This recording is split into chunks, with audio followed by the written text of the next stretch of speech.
So good morning all of you. So मैं हूँ राहुल गोस्वामी और आप सबका फिर से स्वागत है आपके प्यारे से चैनल पेनेसिया नॉलेज पे। आज हम लोग डिस्कस करने वाले हैं जो हम लोग का चैप्टर चल रहा था लाइफ प्रोसेस, उसका एक और बहुत ही शानदार, बहुत ही बेहतरीन टॉपिक, बहुत आसान है, जो कि पढ़ने में बहुत मज़ेदार है, जो कि है ट्रांसपोर्टेशन। आज हम लोग डिस्कस करने वाले हैं लाइफ प्रोसेस क्लास 10th का, जो उसका जो टॉपिक है ट्रांसपोर्टेशन, उसके बारे में। सबसे पहले हम लोग जानते हैं ट्रांसपोर्टेशन है क्या। अब देखो, ट्रांसपोर्टेशन का तो डिफिनीशन बहुत सारा होता है अलग अलग सेंस में, लेकिन ट्रांसपोर्टेशन का बेसिक डिफिनीशन क्या है कि movement of anything from one place to another place. मतलब किसी भी चीज़ का मूवमेंट एक जगह से दूसरे जगह, मतलब किसी भी चीज़ को एक जगह से दूसरे जगह ले जाना, इसी को ट्रांसपोर्टेशन कहते हैं। ये तो इसका बेसिक मीनिंग हुआ। लेकिन अब यहाँ पर क्वेश्चन आता है कि ट्रांसपोर्टेशन का ज़रूरत क्यों होता है हमारे शरीर में, या किसी भी कहीं पर भी ट्रांसपोर्टेशन का ज़रूरत क्या होता है।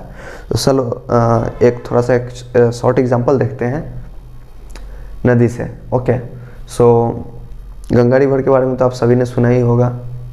गंगा रिवर ओरिजिनेट कहाँ से होता है? ऑफ कोर्स गंगोत्री ग्लेशियर से, और जाकर मिलता कहाँ है? बे ऑफ बंगाल में।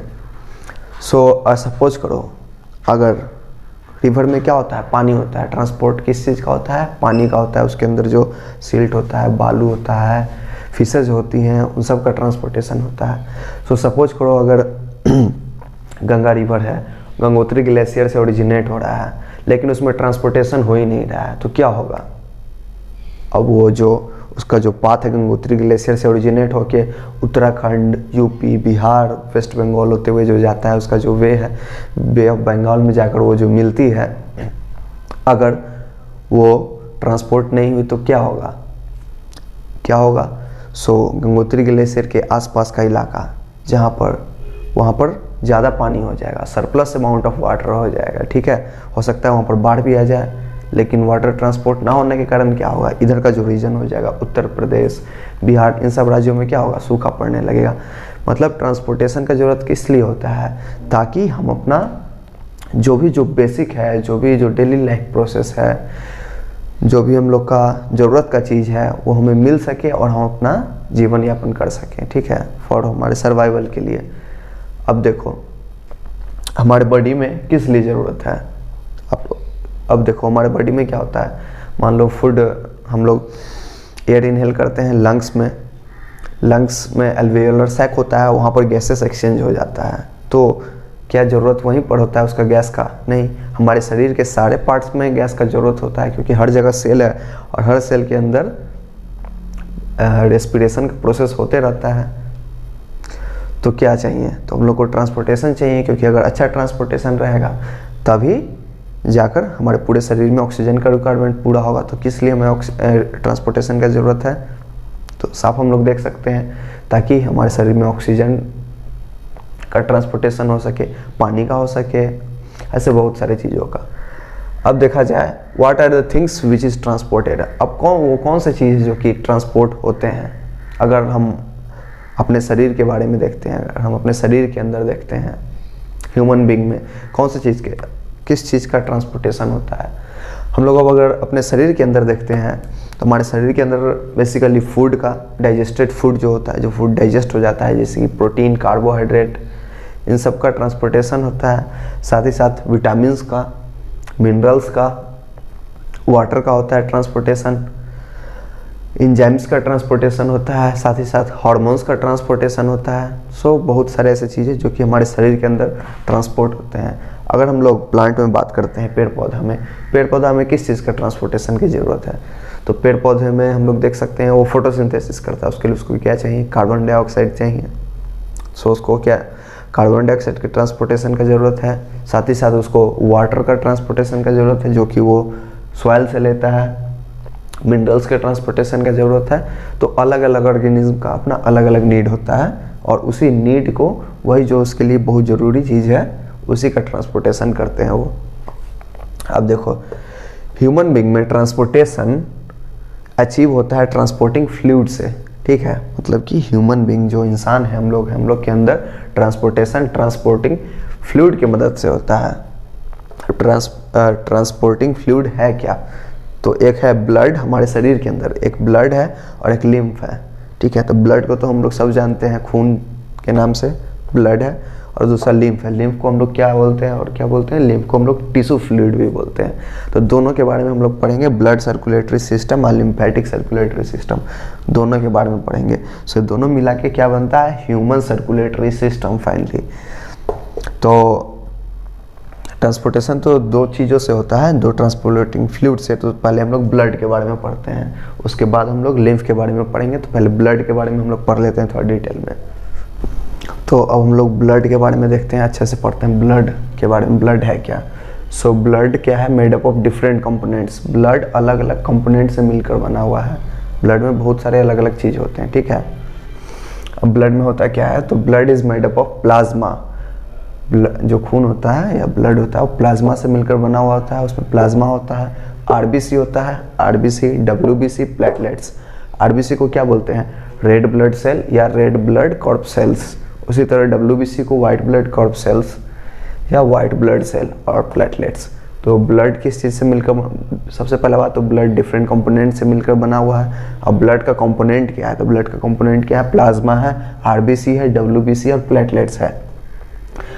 या हम लोग और स्टैंडर्ड थोड़ा जाते हैं, अगर और थोड़ा हाई लेवल का हम लोग जाते हैं, तो ब्लड किस चीज़ से मिलकर बना हुआ है, सेलुलर पोर्शन और फ्लूइड मैट्रिक्स।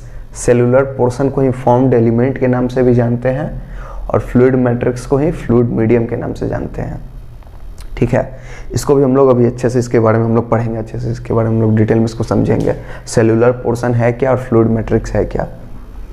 अब देखो, तो ब्लड का डिफिनीशन क्या हुआ, मतलब बेसिक डिफिनीशन ब्लड के बारे में क्या हुआ। एक लाइन में अगर हम लोग ब्लड को डिफाइन करना चाहें तो क्या बोलेंगे, तो ब्लड इज ए लिक्विड।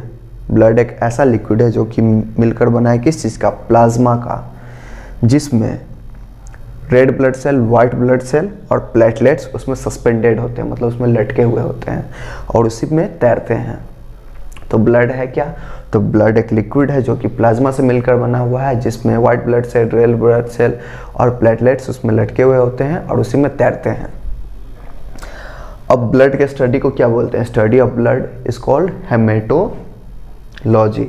सो बहुत इंपॉर्टेंट पॉइंट है। अब देखा जाए ब्लड के कंपोनेंट के बारे में, ठीक है, डायग्राम से बहुत क्लियर हो करेगा आपके सारे कॉन्सेप्ट को। सो देखो, ब्लड का जो कंपोनेंट है उसमें सबसे पहले हम लोग जान लेते हैं, एक होता है लिक्विड पार्ट और एक होता है सॉलिड पार्ट, ठीक है। जैसे अगर नदी ही है तो उसमें एक लिक्विड पार्ट है और एक सॉलिड पार्ट। सॉलिड पार्ट में क्या है, सैंड, लिक्विड पार्ट में क्या है, वाटर। उसी तरह ब्लड में भी लिक्विड पार्ट और सॉलिड पार्ट है। अब जो लिक्विड पार्ट है उसको फ्लूइड मैट्रिक्स बोलते हैं, जो सॉलिड पार्ट है उसी को फॉर्म्ड एलिमेंट या सेलुलर पोर्शन बोलते हैं, ठीक है। इतना समझ गया।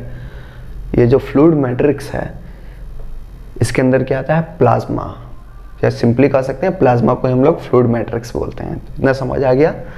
जो हम लोग कंपोनेंट बताए थे कि प्लाज्मा होता है, आरबीसी होता है, डब्ल्यूबीसी, प्लेटलेट्स। अब उसका देखो पूरा एकदम क्लियर कट पूरा पता चल रहा है। फ्लूइड मैट्रिक्स में ही प्लाज्मा आता है। उसके बाद अगर हम लोग बात करते हैं फॉर्म्ड एलिमेंट या सेलुलर पोर्शन, सेलुलर पोर्शन नाम से ही लग रहा है सेल, सेल से रिलेटेड जहाँ पर सेल प्रेजेंट होगा, ठीक है, या फॉर्म्ड एलिमेंट। तो इसका क्या डिवीजन है, ये भी दो पार्ट में जाकर बढ़ जाता है। एक होता है ब्लड सेल और एक होता है ब्लड प्लेटलेट्स। तो ब्लड सेल भी जाके दो पार्ट में बढ़ जाता है, आरबीसी और डब्ल्यूबीसी। आरबीसी को क्या बोलते हैं, रेड ब्लड सेल या red blood corpuscle. WBC को वाइट ब्लड कॉर्प सेल या वाइट ब्लड सेल। सो क्या हम लोग को मिला, component of blood, plasma, RBC, WBC, platelets.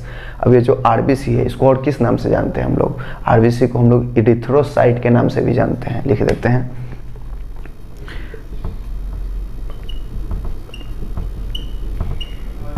Erythrocyte के नाम से भी जानते हैं आरबीसी को, ठीक है। डब्ल्यूबीसी को ल्यूकोसाइट नाम से और प्लेटलेट्स को थ्रोम्बोसाइट। सो डब्ल्यूबीसी को ल्यूकोसाइट नाम से और प्लेटलेट्स को थ्रोम्बोसाइट नाम से, ठीक है। सो हम लोग को अभी ज़रूरत नहीं है लेकिन फिर भी बता देते हैं, ठीक है, नहीं तो कोई बोलेगा कि नहीं बताएं ऐसा कुछ।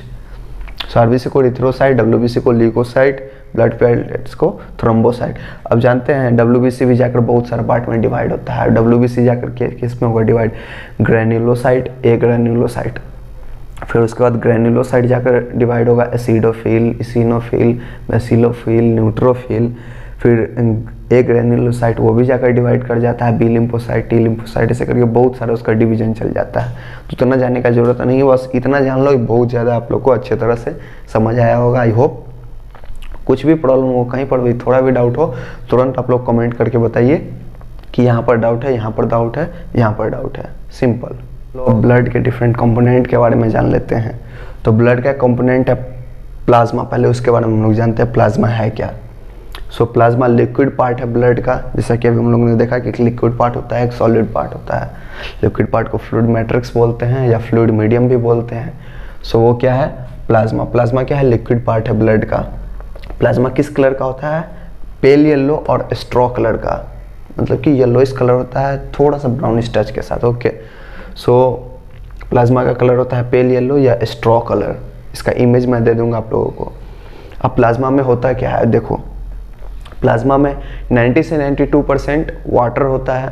इसमें क्या क्या होता है, 90 से 92% वाटर होता है, 6 से 8% प्रोटीन होता है, और इसमें क्या होता है, मिनरल्स होता है, इनऑर्गेनिक साल्ट होता है, हार्मोन्स होता है, ठीक है, गैस होता है डिसॉल्व फॉर्म में, ठीक है। अब प्लाज्मा को क्या बोलते हैं हम लोग, सॉरी गलती लिखा गया, प्लाज्मा को थ्रोम्बोसाइट नहीं, प्लेटलेट्स को थ्रोम्बोसाइट बोलते हैं। सो प्लाज्मा है क्या, लिक्विड पार्ट है, पेल येलो कलर का होता है, 90 से 92% वाटर, प्रोटीन होता है, मिनरल्स, इनऑर्गेनिक साल्ट, हार्मोन्स और गैस इसमें डिसॉल्व होता है। सो ये हो गया प्लाज्मा के बारे में। अब हम लोग देखते हैं आरबीसी। आरबीसी है क्या, रेड ब्लड सेल या रेड ब्लड कॉर्पसेल्स। सो रेड ब्लड कॉर्पसेल रेड कलर का होता है, नाम से ही लग रहा है, रेड नाम है तो रेड कलर का होगा ही। अब रेड होता क्यों है, तो red is red in colour due to the presence of a red pigment called haemoglobin. Haemoglobin जो कि एक रेड कलर का पिगमेंट है, उसके प्रेजेंट होने के कारण ही आरबीसी यानी कि red blood cell red colour का दिखता है। अब हेमोग्लोबिन है क्या, तो हेमोग्लोबिन एक कंपाउंड है, एक सब्सटेंस हम लोग बोल सकते हैं, एक पिगमेंट है जो कि आयरन रिच है, जिसमें आयरन ज़्यादा पाया जाता है। सो हेमोग्लोबिन के कारण red blood cell red colour का दिखता है। अब हेमोग्लोबिन ही वो चीज़ है जो कि ऑक्सीजन का ट्रांसपोर्टेशन करता है। ओके, सो ऑक्सीजन का ट्रांसपोर्टेशन कैसे होता है, तो रेड ब्लड सेल की मदद से। रेड ब्लड सेल में कौन कराता है, हेमोग्लोबिन। क्लियरली रिटन है, haemoglobin present in blood carry oxygen. उसके बाद अगर हम लोग देखते हैं शेप के बारे में, रेड ब्लड, अब ये तो है, ये तो लिक्विड पार्ट है तो इसका कोई शेप होता नहीं है, जैसा कंटेनर है वैसा शेप। लेकिन ये आरबीसी, इसका हम लोग जो नाम दिए हैं कि सॉलिड पार्ट में ही आता है, इसका कुछ शेप होगा ना। सो आरबीसी का शेप क्या होता है, सर्कुलर होता है, ठीक है। और कैसा, सर्कुलर में भी कैसा, बाइकॉनकेव। बाइकॉनकेव मतलब थोड़ा सा धंसा हुआ। अब जैसे देखो, सपोज करो सर्कल है, ओके, सर्कुलर है, मान लो ये सर्कुलर है, लेकिन ये बाइकॉनकेव बोल रहा है। बाइकॉनकेव कहने का मतलब बीच में थोड़ा सा धंसा हुआ और नीचे से भी थोड़ा अंदर की ओर धंसा हुआ, ऐसा होता है, ठीक है। मतलब ये पूरा सर्कुलर होगा, लेकिन ऊपर से भी थोड़ा अंदर की ओर धंसा हुआ, नीचे से भी थोड़ा ऐसे ऊपर की ओर धंसा हुआ। सो ऐसा शेप होता है इसका रेड ब्लड सेल का। और ऐसा शेप इसका क्यों होता है, ऐसा शेप इसका इसलिए होता है ताकि ज़्यादा से ज़्यादा ऑक्सीजन का ट्रांसपोर्टेशन हो सके। उसके लिए सरफेस एरिया बढ़ेगा तो ज़्यादा से ज़्यादा ऑक्सीजन का ट्रांसपोर्टेशन होगा, उसके लिए होता है। अब देखो आरबीसी जो होता है उसमें न्यूक्लियस नहीं होता है। अब बहुत अचंभित वाली बात है कि कोई भी सेल है वो बिना न्यूक्लियस के कैसे एग्जिस्ट कर रहा है, तो ये करता है। सो आरबीसी में क्या होता है, न्यूक्लियस नहीं होता है। न्यूक्लियस के साथ साथ इसमें और कोई दूसरा सेल ऑर्गेनेल भी इसमें नहीं होता है। अब इसका भी वही सेम रीजन है, न्यूक्लियस और सेल ऑर्गेनेल नहीं होने के कारण इसमें स्पेस बढ़ जाता है और ज़्यादा से ज़्यादा ऑक्सीजन का ट्रांसपोर्टेशन होता है। जब आरबीसी का हमारे बॉडी में जब फॉर्मेशन होता है ना, जब आरबीसी जब नया आरबीसी जब बनता है, उसमें उसके पास न्यूक्लियस होता है, सेल ऑर्गेनेल भी होता है, लेकिन जैसे जैसे वो बड़ा होता है, मैच्योर होता है, उसका सेल ऑर्गेनेल गायब हो जाता है और न्यूक्लियस गायब हो जाता है। अब रेड ब्लड सेल का लाइफ स्पेन क्या होता है, 4 मंथ्स 120 डेज, 120 दिन लाइफ स्पेन होता है किसका, रेड ब्लड सेल का। रेड ब्लड सेल कहाँ बनता है हमारे शरीर में, हमारे बोन मैरो में बनता है। बोन मैरो है क्या, तो हम लोग को अभी पढ़ना है नहीं, हायर क्लास में पढ़ना है, लेकिन ऐसे बता देते हैं। मुर्गा खाए हो कभी, मुर्गा खाते हो, उसका हड्डी तोड़ने के बाद उसके अंदर रेड कलर का कुछ दिखता है, वही बोन मैरो है, उसी में ब्लड का फॉर्मेशन होता है। बोन मैरो आप लोग इमेज भी इसका हम अटैच कर देंगे। सो रेड ब्लड सेल कहाँ फॉर्म होता है, बोन मैरो में। सो प्लेटलेट्स बोन और आरबीसी के बारे में हो गया। हम लोग देख लेते हैं डब्ल्यूबीसी, सॉरी प्लाज्मा और आरबीसी के बारे में हुआ, हम लोग डब्ल्यूबीसी और प्लेटलेट्स के बारे में देख लेते हैं। सो डब्ल्यूबीसी को हम लोग और किस नाम से जानते हैं, ल्यूकोसाइट के नाम से जानते हैं, ठीक है। डब्ल्यूबीसी और व्हाइट ब्लड सेल या व्हाइट ब्लड कॉर्प सेल या ल्यूकोसाइट, उसका दूसरा नाम ल्यूकोसाइट भी है। डब्ल्यूबीसी करता क्या है, प्रोवाइड इम्यूनिटी प्रोवाइड करता है। अब जैसे एग्जांपल के लिए लो, मान लो आप लोगों का घर है, आप लोगों के घर में इम्यूनिटी कौन प्रोवाइड करता है या प्रोटेक्शन कौन प्रोवाइड करता है, ऑफ कोर्स आपके डैड। सो पापा किस चीज़ का रोल करते हैं, इम्यूनिटी प्रोवाइड करने का या प्रोटेक्शन का। उसी तरह अगर कंट्री की बात करें तो कंट्री को कौन प्रोटेक्ट करता है, सोल्जर। चलो अब इसके बारे में थोड़ा सा यहाँ पर ध्यान देते हैं, देखो रिलेट करेंगे। डब्ल्यूबीसी प्रोवाइड इम्यूनिटी प्रोवाइड करता है। डब्ल्यूबीसी क्या करता है, फाइट अगेंस्ट इन्फेक्शन। आपके घर में कोई भी प्रॉब्लम होता है तो कौन फाइट करते हैं, आपके पापा। सो डब्ल्यूबीसी क्या करता है, फाइट करता है against infection. WBC protect us from foreign agent. अब देखो सोल्जर जो कि बॉर्डर पे दिन रात मेहनत करते हैं, आर्मी हमारे लिए, वो क्या करते हैं, कोई भी जो बाहर से हमारे देश में एंट्री करने की कोशिश करता है उसके अगेंस्ट फाइट करते हैं अगर वो गलत चीज़ है तो। सो डब्ल्यूबीसी का काम क्या है, protect us from foreign agent. WBC का रोल क्या है, they can also eat germ. इनका नेचर फैगोसाइटिक होता है। फैगोसाइटिक मतलब किसी भी चीज़ को, किसी भी दूसरे सेल को इनगल्फ कर सकते हैं, ठीक है। लेकिन इनगल्फ ऐसा नहीं है कि सबको इनगल्फ कर जाएंगे, इनगल्फ किसको करेंगे, जर्म्स को। जो भी जर्म्स हमारे बॉडी में इंटर कर जाएगा उसको ये मार देते हैं, मार कर उसको खा जाते हैं। They produce antibodies to fight against infection. कोई भी इन्फेक्शन हमारे शरीर में होता है उसके अगेंस्ट फाइट करने के लिए एंटीबॉडीज प्रोड्यूस करते हैं। अब जैसे कोरोना का ही बात चलता है तो कोरोना वायरस सुन रहे हैं, ठीक है। तो कोरोना वैक्सीन जो मिलता है वो क्या करता है, हमारे शरीर के अंदर एंटीबॉडीज प्रोड्यूस करता है, ठीक है। और वो एंटीबॉडीज कैसे प्रोड्यूस होता है, डब्ल्यूबीसी के हेल्प से। डब्ल्यूबीसी क्या काम करता है, एंटीबॉडीज प्रोड्यूस करता है। किस चीज़ के लिए, किसी भी इन्फेक्शन के अगेंस्ट फाइट करने के लिए, ठीक है। जो भी वैक्सीन मिलता है, कोई भी वैक्सीन जो हम लोग को मिलता है इस दुनिया में, उसका एक ही मात्र फंक्शन होता है कि वो एंटीबॉडीज प्रोड्यूस कर दे हमारे शरीर में, ठीक है। तो एंटीबॉडीज कौन प्रोड्यूस करता है, डब्ल्यूबीसी। किस लिए, तो इन्फेक्शन के अगेंस्ट फाइट करने के लिए। अब देखो डब्ल्यूबीसी को क्या बोलते हैं, सोल्जर ऑफ आवर बॉडी। अभी हम बता रहे थे ना अपने कंट्री के सोल्जर के बारे में, जो क्या करते हैं, प्रोटेक्ट करते हैं हमारे कंट्री को, फॉरेन पार्टिकल से रोकते हैं, फॉरेन एजेंट को रोकते हैं। सो ये क्या करता है डब्ल्यूबीसी को और किस नाम से जानते हैं, soldier of our body. They are spherical in shape. इनका शेप स्फेरिकल होता है। स्फेरिकल मतलब पूरा ऐसे गोल फुटबॉल जैसा शेप होता है, या इनका शेप इरेगुलर भी होता है। इरेगुलर मतलब कोई शेप नहीं होता है, जैसा मन वैसा शेप बन जाते हैं। अब देखो इनके पास न्यूक्लियस होता है, सेल ऑर्गेनेल होता है। आरबीसी के पास न्यूक्लियस नहीं था, उसके पास सेल ऑर्गेनेल नहीं था, उसका शेप कैसा था, सर्कुलर था और बाइकॉन्केव था। लेकिन यहाँ ये जो डब्ल्यूबीसी है इसका शेप कैसा है, इसका शेप स्फेरिकल है और साथ ही साथ इरेगुलर भी है, लेकिन इसमें न्यूक्लियस होता है और सेल ऑर्गेनेल भी होता है। डब्ल्यूबीसी क्या होता है, कम संख्या में पाए जाते हैं, ठीक है। सो प्लेटलेट्स का मेन फंक्शन क्या होता है, helps in coagulation of blood.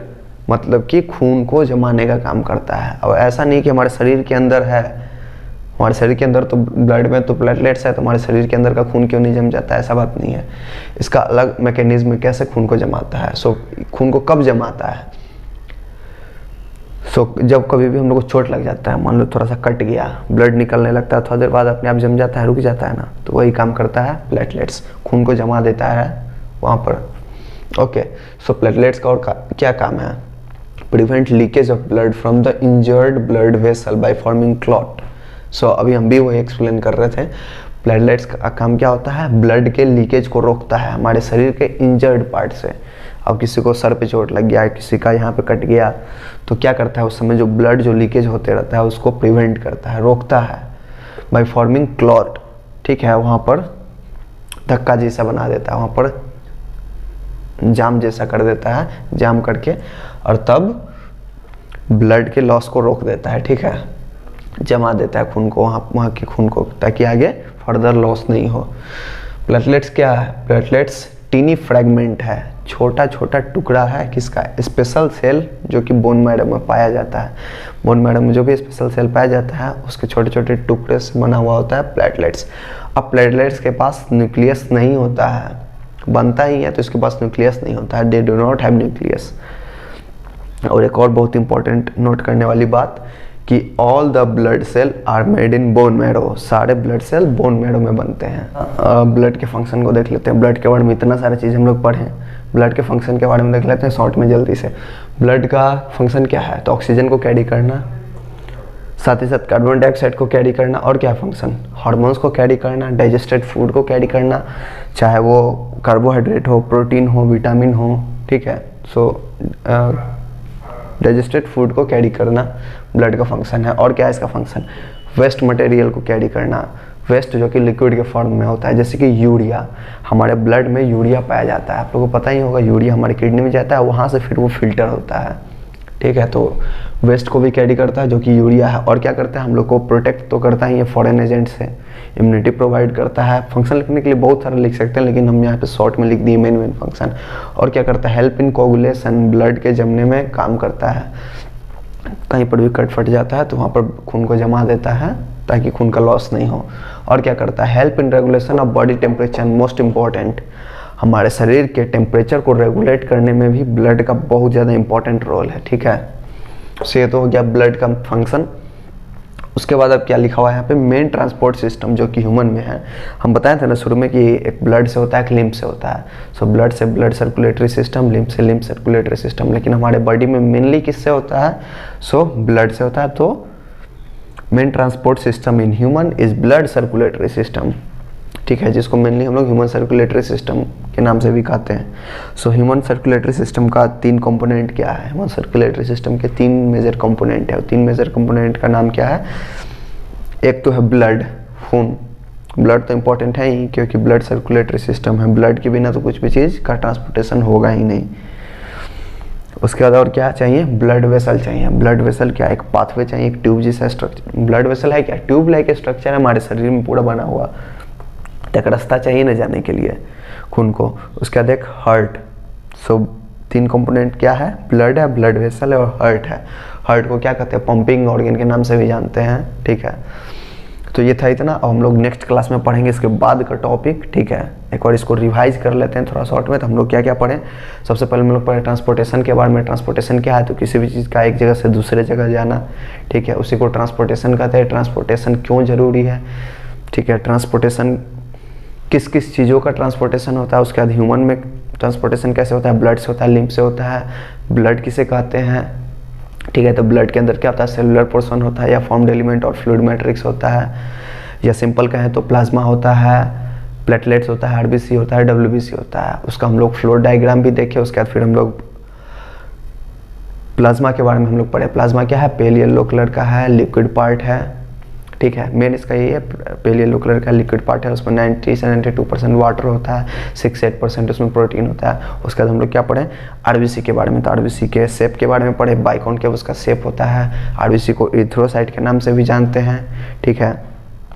और क्या? आरबीसी में न्यूक्लियस नहीं होता है, उसमें सेल ऑर्गेनेल भी नहीं होता है। ये इसका मेन पॉइंट था।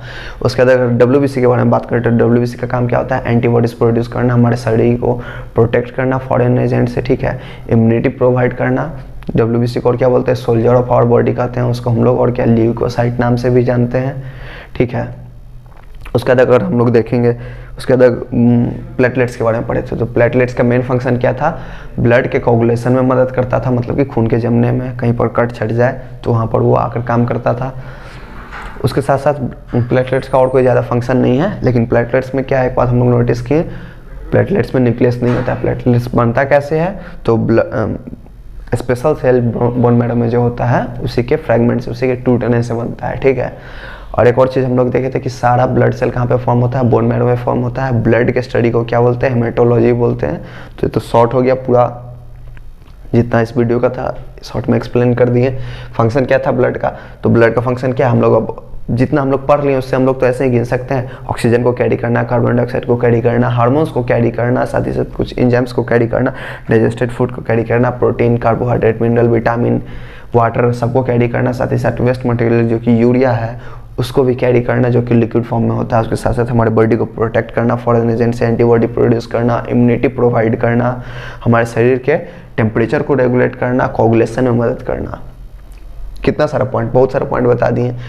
फंक्शन क्या है ब्लड का। उसके बाद हम लोग देखेंगे कल के टॉपिक में, नेक्स्ट टॉपिक में, कि ट्रांसपोर्ट सिस्टम ह्यूमन में मेनली जो कि ब्लड सर्कुलेटरी सिस्टम है, ठीक है, उसका जो हम लोग मेन कंपोनेंट पढ़ेंगे कि ब्लड होता है, ब्लड वेसल होता है, हार्ट होता है, इसको हम लोग पढ़ेंगे अच्छे से और पूरा देखेंगे मैकेनिज्म किस तरह से पूरा फंक्शन होता है।